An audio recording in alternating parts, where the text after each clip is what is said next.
Bom, pessoal, bem-vindos a mais uma aula de Física Geral 1.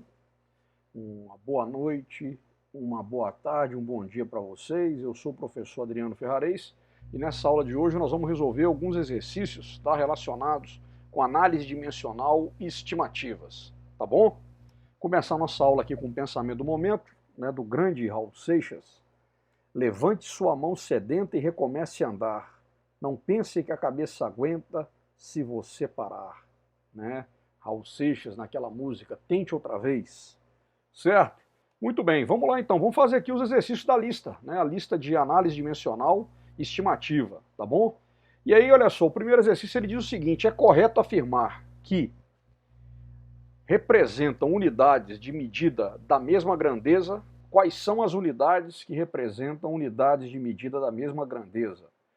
Volt e watts, na letra A, metros por segundo e newton por quilograma, joules por metro quadrado, Celsius, atmosfera por quilograma por metro cúbico e joule e Kelvin, tá bom? Então a gente sabe que cada unidade mede uma grandeza física, volts mede a diferença de potencial à tensão, esse é um assunto que nós vamos ver na Física Geral 3, O watts é uma unidade de potência, que a gente estuda em mecânica e também está aplicado lá na física elétrica. Metros por segundo ao quadrado é a unidade de aceleração.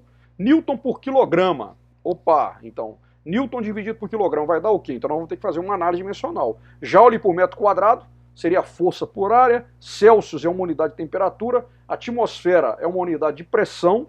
Quilograma por metro cúbico poderia ser o quê? A densidade específica, que seria, na verdade, massa por volume, que aí vai dar a densidade, E aí a gente tem Joule, que mede energia, e Kelvin, que mede temperatura. Mas vamos analisar cada uma das alternativas, tá bom? Então na letra A, volts e watts, Volt, então, como a gente já falou, é unidade de tensão elétrica, voltagem ou diferença de potencial, tá? E o volts, a DDP, a definição da DDP, seria o quê? A diferença de potencial ou potencial em um determinado ponto seria a energia potencial elétrica por unidade de carga, por uma dada carga. Então o volt, na verdade, a gente tem o quê? Que a energia potencial elétrica é medida em joule, a carga, e a energia, ela é trabalho, é a variação de trabalho, que seria a variação de força vezes deslocamento. E força é massa vezes aceleração. Estão vendo aqui que a gente está destrinchando as unidades, Então teria, na verdade, o quê? Em termos de unidades, nós vamos ter o quê? Que o joule, ele corresponde a quê? A unidade de força, que é massa, quilograma, vezes metro por segundo ao quadrado, vezes metro. Ou seja, força vezes o quê? O vetor força vezes escalar deslocamento, Então a gente tem essa relação aqui, ó, Isso aqui, na verdade, vai dar newton vezes metro, tá bom? Então o joule, o que seria? Seria quilos vezes metro ao quadrado por segundo ao quadrado. A gente destrinchando e chegando onde, gente? Ó, nas unidades de medida das grandezas básicas. Seria o quê? Massa, ó, comprimento e tempo. Estão vendo aqui? Por isso que a gente destrinchou, para chegar lá, ó. A medida de massa, a medida de comprimento e a medida de tempo, tá bom? Então, ó, o que é zero? O que é? É a unidade de Coulomb. Coulomb, a gente não vai dizer o Coulomb, como uma unidade fundamental, tá? A gente não destrincha, Mas a gente tem aqui, então, que o potencial elétrico, ou a diferença de potencial elétrico, que é o volt, Ele seria quilos vezes metro ao quadrado por segundo ao quadrado dividido por Coulomb, tá bom? Então essa seria a definição de volt, tá bom? Beleza? O watts é uma unidade de potência, A potência, o que é? É trabalho por unidade de tempo. Trabalho, como a gente viu, é igual à variação da energia, no tempo. Então a gente teria que as unidades aqui seriam o quê? Ó, o joule, que a gente já achou, já destrinchamos o joule em unidade fundamental, quilo, metros e segundos, e o ΔT é o tempo, segundos ao quadrado. O ΔT é medido em segundos. Então a gente teria, na verdade, o quê? Que o watt seria quilos vezes metro quadrado por segundo ao quadrado. né? Então a gente tem, na verdade, ó, o volt é diferente de watt, né? Ó, aqui eu tenho, ó, quilo vezes metro quadrado por segundo ao quadrado vezes coulomb, e o watt é quilos vezes metro quadrado por segundo ao cubo. Então a letra A, ela não está correta, elas não representam a mesma grandeza, né? Volt representa diferente potencial e o watt representa a tensão, tá bom? Está incorreto a letra A. A letra B, metro por segundo ao quadrado em newton por quilograma, né? Então, metro por segundo é a unidade que mede a grandeza física, a aceleração, e newton por quilograma mede qual grandeza física, né? Então, vamos lá. Bom, o newton é a unidade de força, que é definida por massa vezes aceleração. Então, força é igual a massa vezes aceleração, segundo a lei de Newton. Então, o newton seria o quê? A unidade de massa, quilograma, vezes a unidade de aceleração, metro por segundo ao quadrado. Se eu pegar um newton e dividir por quilograma, o que eu teria? Quilograma vezes metro por segundo ao quadrado dividido por quilograma. Os 2 quilos eu corto, sobra o quê? Metro por segundo ao quadrado. Então, eu posso, né, admitir que as unidades metro por segundo ao quadrado e newton por quilograma representam a mesma grandeza física, que no caso seria a aceleração. Então essa letra B, ela está correta. Correta. Tá bom? Vamos lá, vamos continuar brincando aqui, ó, né? Olha só, o que eu teria aqui, ó? Joules por metro quadrado e Celsius. Joules por metro quadrado mede o quê? A quantidade de energia por área, né? A quantidade de energia por área. Celsius mede a temperatura, né? Logo, pessoal, não tem como, né? Não mede a mesma grandeza física definitivamente, né? Certo? Aqui a gente nem precisa destrinchar porque a gente sabe que não vai medir a mesma grandeza física. Isso está incorreto. Nós já comentamos isso lá na leitura, né? Atmosfera em quilograma por metro cúbico, né? Atmosfera mede pressão, quilograma por metros cúbicos mede o quê? A massa específica ou a densidade de um corpo, né? Massa sobre volume. Então as duas não medem a mesma grandeza física, então é incorreta a letra D. E a letra E, finalmente, Joule e Kelvin. Joule mede trabalho e energia, Kelvin mede temperatura, não representam Joule e Kelvin a mesma grandeza física, incorreta a letra E. Então a resposta certa desse primeiro exercício é a letra B, tá bom? Tranquilo, vamos lá. Olha esse cara aqui, o exercício número 2 da lista. Duas grandezas vetoriais estudadas em dinâmica são a quantidade de movimento de um corpo, tá? Então a quantidade de movimento de um corpo e o impulso de uma força. São duas grandezas físicas estudadas na parte dinâmica, né? Que é a parte da física que estuda o movimento se preocupando com as causas, né? Então a cinemática é a parte da física que estuda o movimento sem se preocupar com as causas. Já na dinâmica a gente se preocupa com as causas do movimento do corpo, tá bom? Então o que acontece aqui, ó, nesse caso? A gente vai ter aqui, né? O módulo do vetor quantidade de movimento de um corpo, segundo o referencial, ele é dado pelo produto da massa do corpo e o módulo da sua velocidade, tá bom? Então a quantidade de movimento é massa vezes velocidade. Enquanto que o módulo do impulso de uma força constante aplicada a um corpo num certo intervalo de tempo é dado pelo produto da intensidade da força e o intervalo de tempo correspondente. Então o impulso é força vezes ΔT, vezes o intervalo de tempo. Considerando que o símbolo dimensional do módulo do vetor quantidade de movimento, então ali eu tenho aqui, ó, Q, é o símbolo que representa, né, o símbolo dimensional, ou seja, a unidade que mede a quantidade de movimento, e o símbolo dimensional do módulo do vetor impulso de uma força, tá? Então I mede é a unidade, né? Mede representa, o I entre colchetes representa a unidade que mede o impulso de uma força. M, o símbolo dimensional de massa. L, o símbolo dimensional de comprimento. E T, o símbolo dimensional de tempo. Pode-se afirmar que, tá vendo? Então a gente tem uma relação, né? Letra A, o impulso é igual, né, o símbolo dimensional para impulso é igual ao símbolo dimensional de quantidade de movimento, que é massa elevado a menos 1 vezes L vezes T, e aí as outras alternativas também. Então nós vamos ter que ver, fazer análise, né? Você veja aí, né, que está aí a relação entre impulso e quantidade de movimento, e nós vamos ver qual que se adequa dessas 5 alternativas. Vamos lá então. Bom, Quantidade de movimento, como o próprio enunciado do problema disse, é massa vezes volume, tá bom? Impulso, o que é? O módulo, né? Aqui tá vendo que tá o módulo, né? Ó, então é o valor absoluto dele, né? Considerando apenas o quê? O número mais a unidade, sem considerar a direção e sentido, né? Tanto a quantidade de movimento quanto o impulso são grandezas vetoriais, são definidas em termos de módulo, direção e sentido. Quando eu coloco um módulo, eu estou considerando ela somente o quê? Um número mais a unidade dela. Então tem aqui, né, a quantidade de movimento é massa vezes o volume, vezes a velocidade, e impulso é força vezes o tempo, né? Aqui não tem módulo na massa e nem no tempo, porque massa e tempo são grandezas escalares, né? Elas não precisam ser definidas em termos de direção e sentido. Vamos lá. Então tem aqui, né, o Q entre colchetes seria o símbolo dimensional da quantidade de movimento, o I entre colchetes, o símbolo dimensional do impulso, M, símbolo dimensional da massa, L, o símbolo dimensional do comprimento, e T, o símbolo dimensional do tempo, né? Veja aqui as unidades de medida das grandezas fundamentais, massa, comprimento e tempo. Muito bem, então vamos lá, vamos começar pelo impulso. Impulso, então, o que é? É força vezes o tempo, né? Mas a força, da segunda lei de Newton, quem que é? É massa vezes aceleração. Então a força, a gente poderia dizer o que seria? A massa é representada por quem? Né?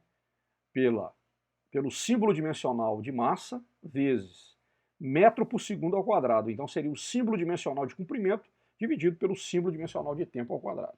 Então a força é representada dessa forma.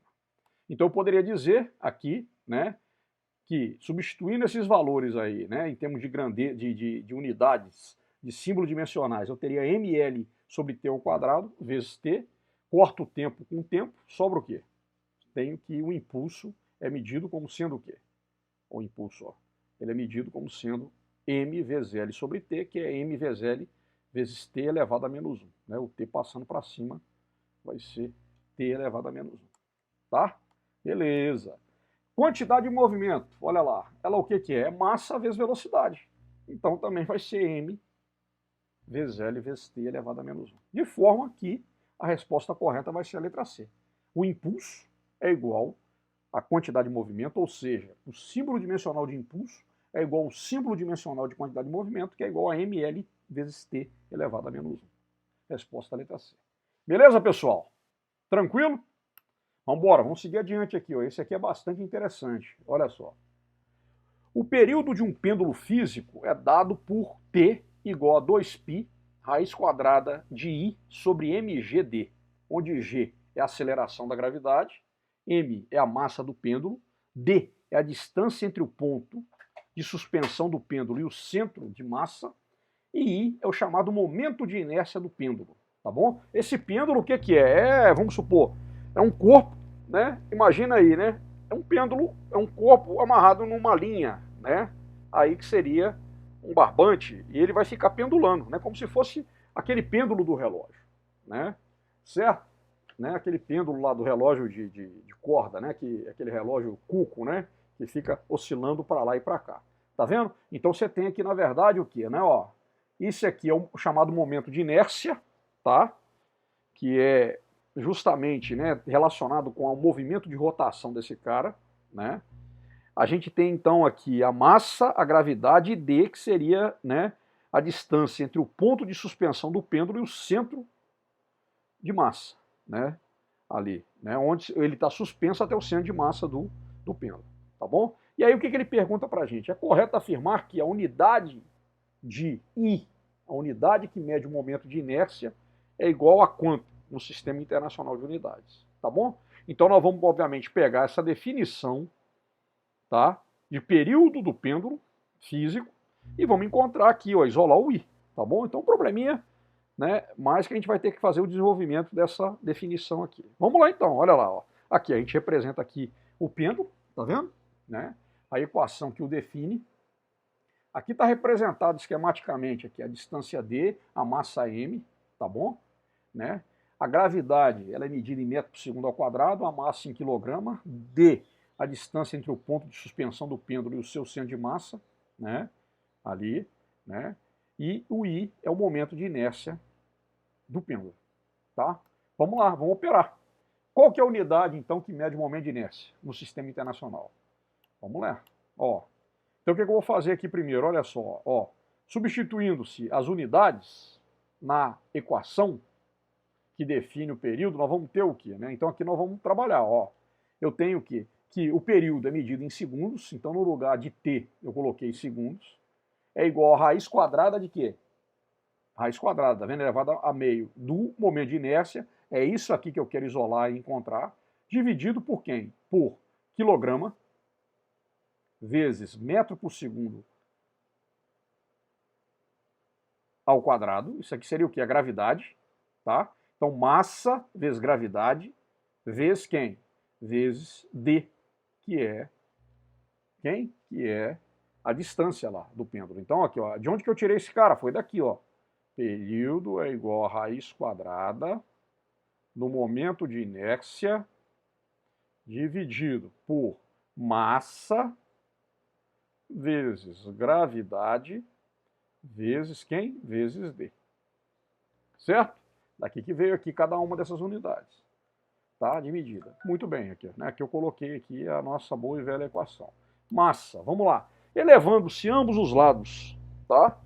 Da equação ao quadrado, né? Para a gente poder tirar a raiz quadrada aqui, o que vai acontecer? A gente eleva. Ó, eu teria aqui que segundos ao quadrado é igual a unidade que mede o momento de inércia, dividido por quilograma vezes metro por segundo. Metro ao quadrado por segundo ao quadrado, tá bom? Então eu elevei os dois lados, tirei ali o expoente meio. Bom, aí o que nós vamos fazer aqui? Nós vamos o quê? Multiplicar invertido, tá bom? Vamos multiplicar aqui, ó. Ó, aqui está sobre 1, né? Então eu vou multiplicar segundos ao quadrado vezes quilo vezes metro ao quadrado por segundo ao quadrado.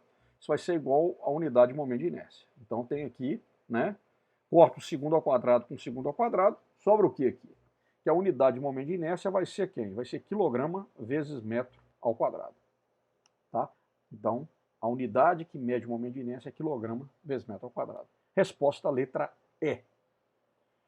Tá bom? Então essa é a resposta do exercício 3 da nossa lista de análise dimensional. Muito bem. Vamos lá. Aqui, ó.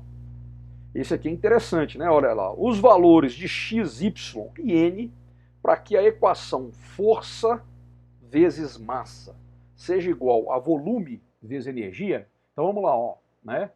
Ó, os valores de x, y e n para que a equação força elevada a x vezes massa elevada a y seja igual a volume vezes energia elevada a n, tá? Para que essa equação ela seja dimensionalmente correta, ou seja, para que a unidade de medida do lado esquerdo da equação seja igual à unidade de medida no lado direito da equação, quais devem ser os valores desses expoentes?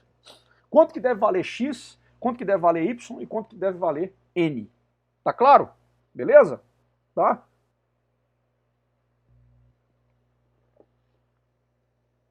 Então como é que a gente trabalha aqui, gente? Vamos trabalhar, né? Vendo em termos de quê? Em termos de unidades de medida das grandezas fundamentais, né? Vamos resolver isso aqui. Então, ó, né, eu quero aqui descobrir então o valor de x, y e n, tá? Para que a equação seja dimensionalmente correta. Mais uma vez, a unidade de medida que eu tiver desse lado vai ser igual à unidade de medida que eu vou ter desse lado aqui, tá? Então vamos lá. A força, ela é dada por quê? Força é massa vezes aceleração, tá? Então, força é quilograma vezes metro por segundo ao quadrado, que é igual a Newton. Beleza, tranquilo, né? Massa. Massa é medida em quilograma, então, né, o símbolo dimensional de massa é quilograma. Beleza.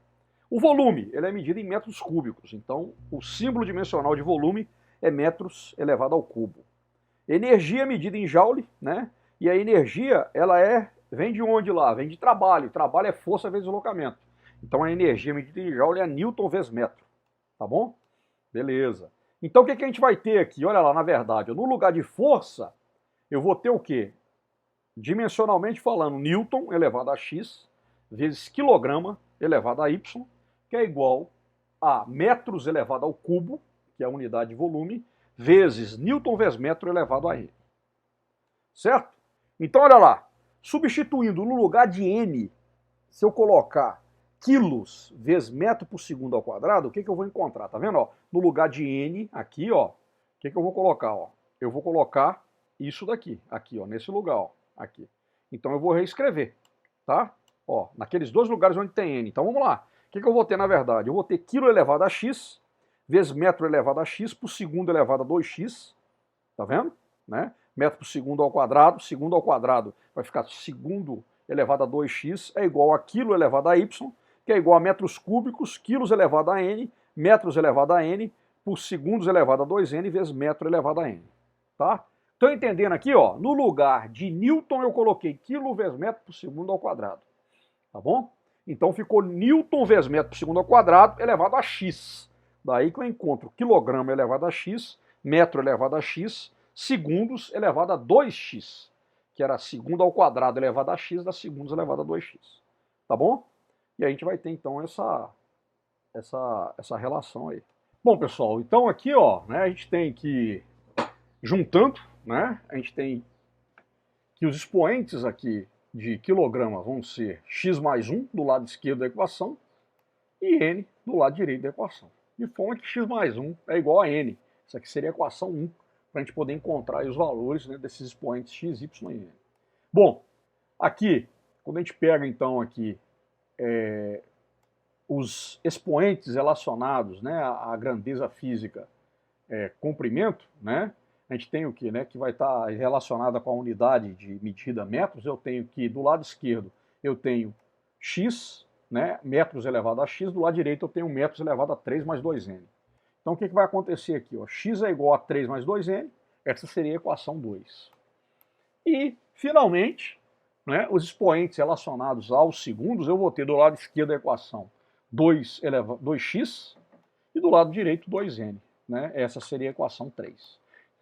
Vamos partir para a resolução então agora. Da equação 3 eu vou ter que 2x é igual a 2n, né? Então x é igual a n, então já encontrei aqui que o valor de x é igual a n, basta agora definir quanto é que vale n, beleza? Substituindo o valor de x igual a n na equação 1, eu vou ter x mais y é igual a n, então eu tenho que n mais y é igual a n é igual a n menos n. Então o y vale quanto? Y vale 0. Tá?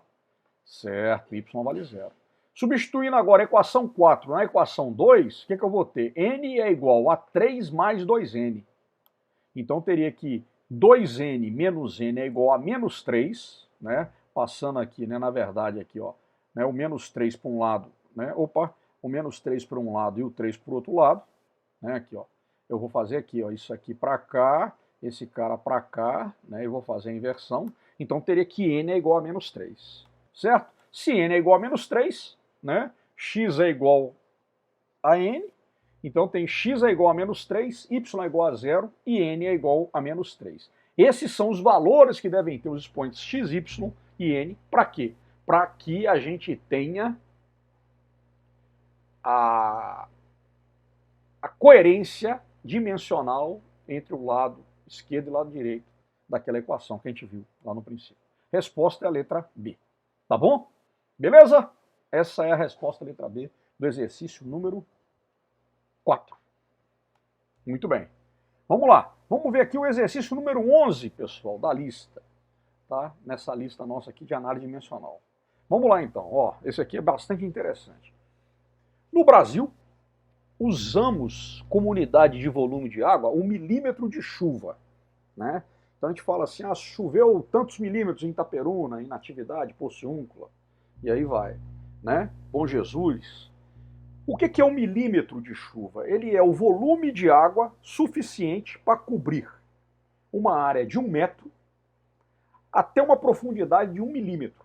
Então, quando você pega uma área de 1 metro e uma profundidade de 1 milímetro, esse é o volume chamado de quê? De milímetro de chuva.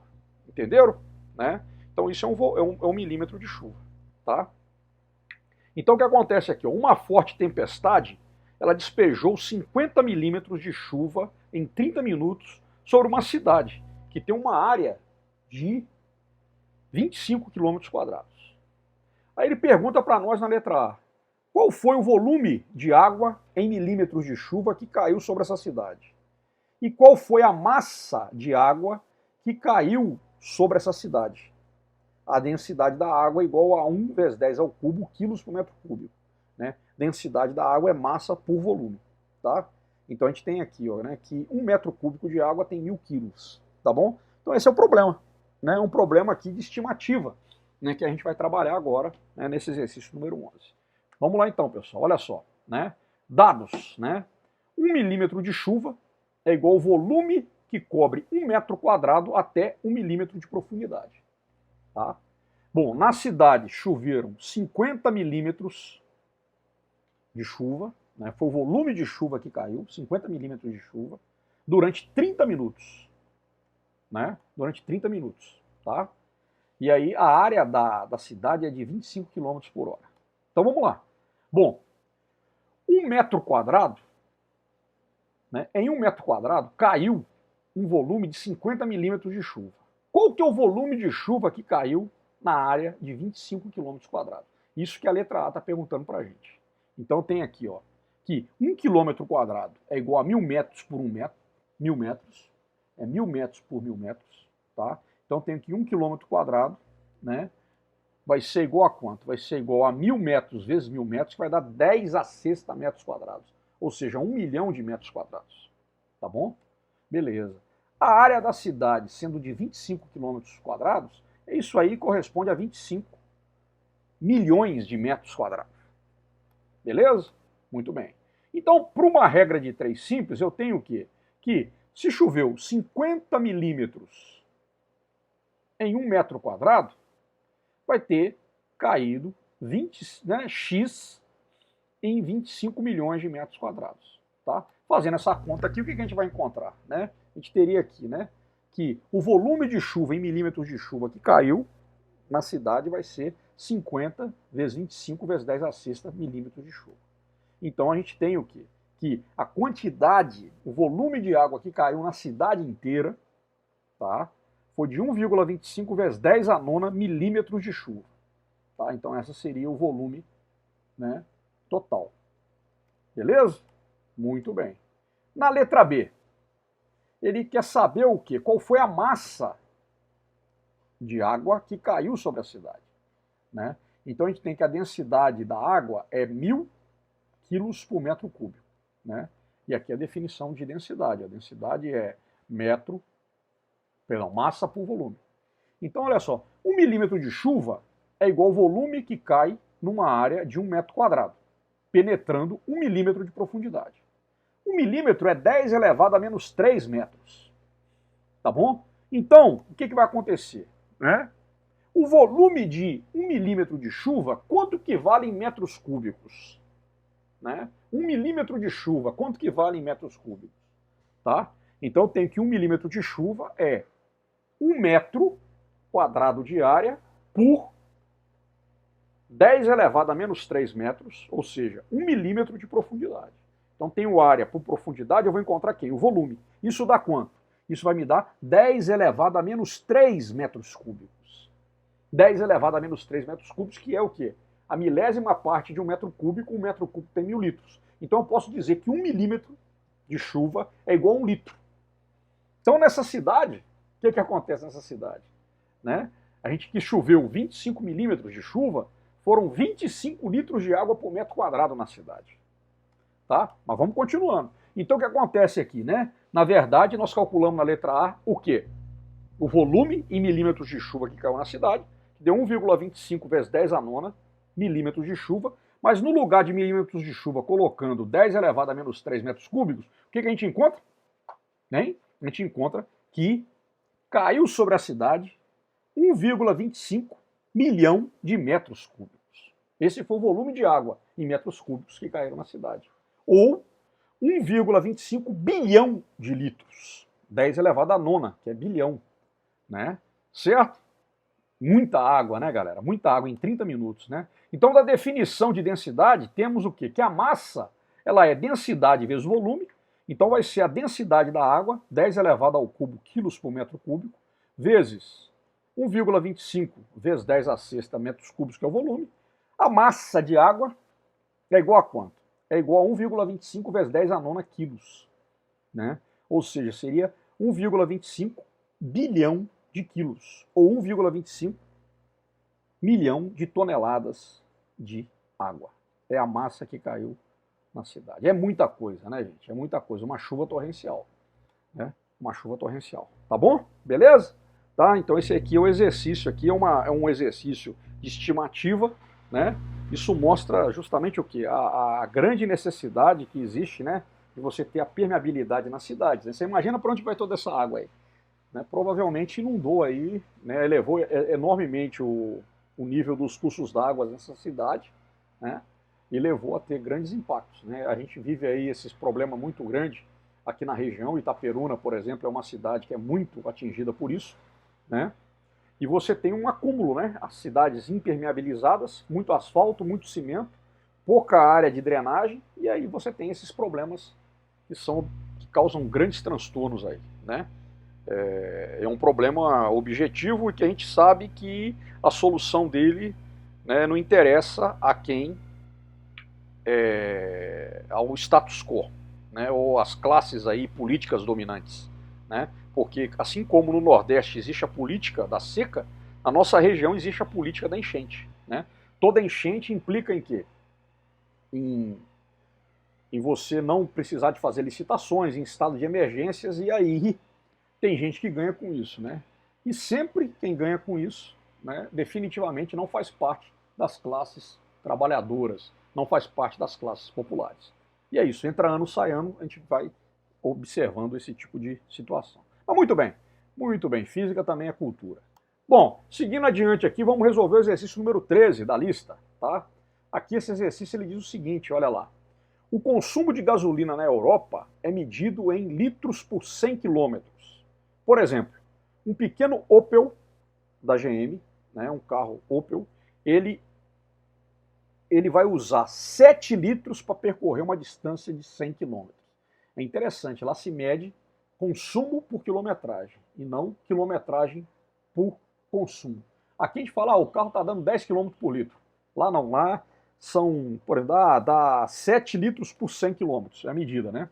Enquanto que o Mercedes-Benz, ele vai o quê? Ele vai consumir 23 litros por 100 km.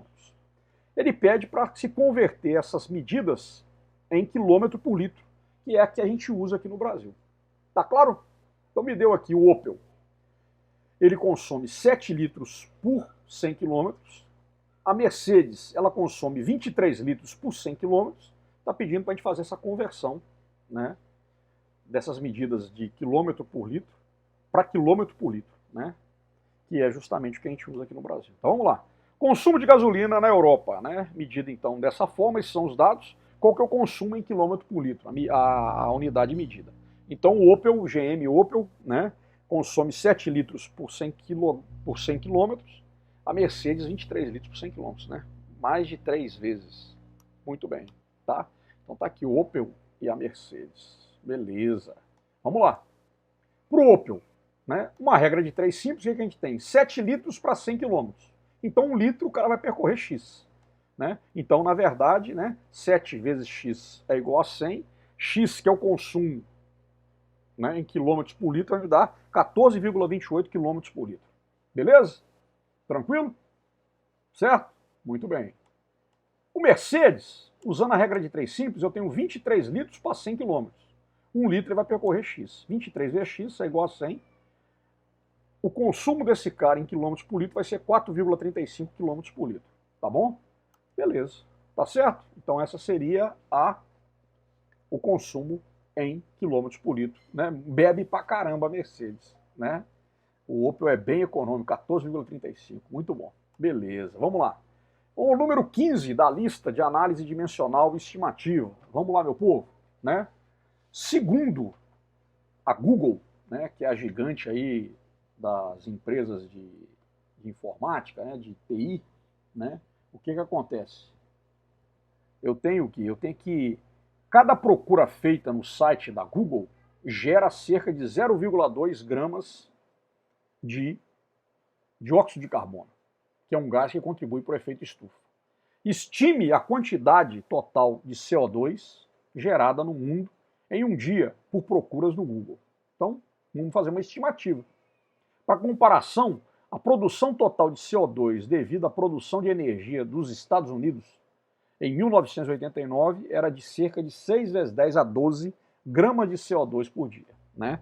A matriz elétrica dos Estados Unidos ela é bastante, né, energética e elétrica, é bastante baseada em energia fóssil, né? Então você tem os Estados Unidos é grande emissor, né, de gases de efeito estufa. Então a gente vai fazer essa estimativa. Eu tenho o quê? Eu tenho a emissão por consulta, né?